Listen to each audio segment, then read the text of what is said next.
Hello guys, so samahan niyo ko ay kukuha tayo ng parcel ngayon. So order tayo sa Timo.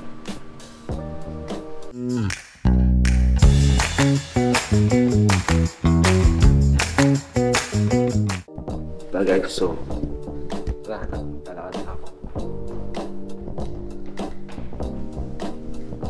Medyo malayo-layo din yung kuha na ng parcel nila dito. Lamig. Oras ngayon dito is 3:27 na ng hapon. So kagigising na lang natin.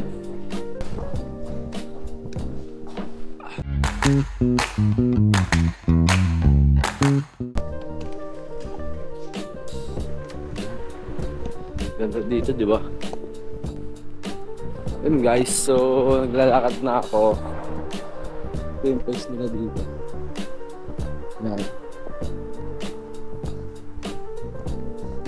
So medyo pagi na ngayon dito kasi nga malapit na mag-snow. Medyo malayo yung pupuntahan ko dun sa may ano pa, sa may papuntang test ko pa. So mahaba-habang lakaran to. Yun lang naman, update ko kayo pag andun na ako kung paano kumuha ng parcel dito sa Czech Republic. See you.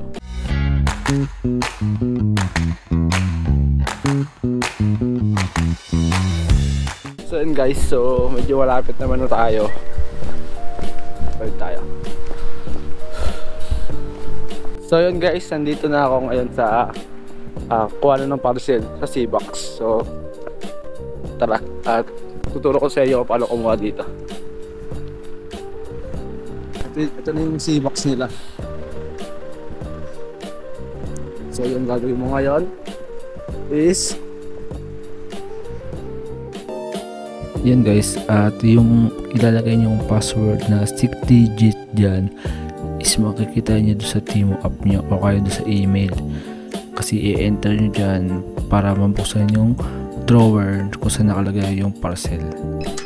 oh ayun, bukas na, di ba? Yun na yung parcel nyo guys, bukas na.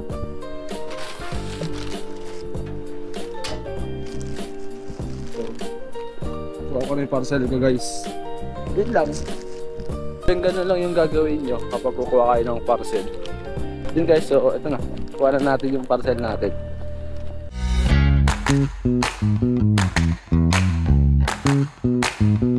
So yun guys, nandito na tayo sa bahay. Pasok na rin tayo.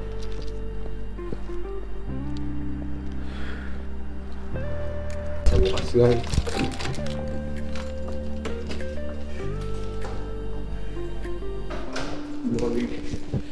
Init din. As. Saan na kasi kami guys? Third floor. Taas. Kaya kung may dala-dala ka dito item o pinamili, grocery. Yan na pa.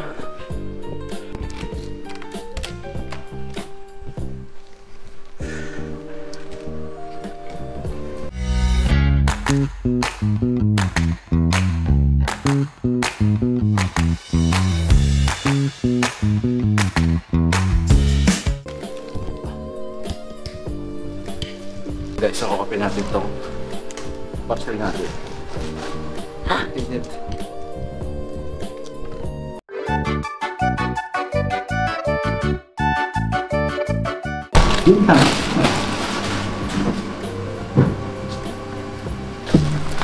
Ito kasi pang ano to, pang mukha. Tapos niya. Para saan ko ginagamit. O, di ba? Ganun po. Yan. Sa inyo.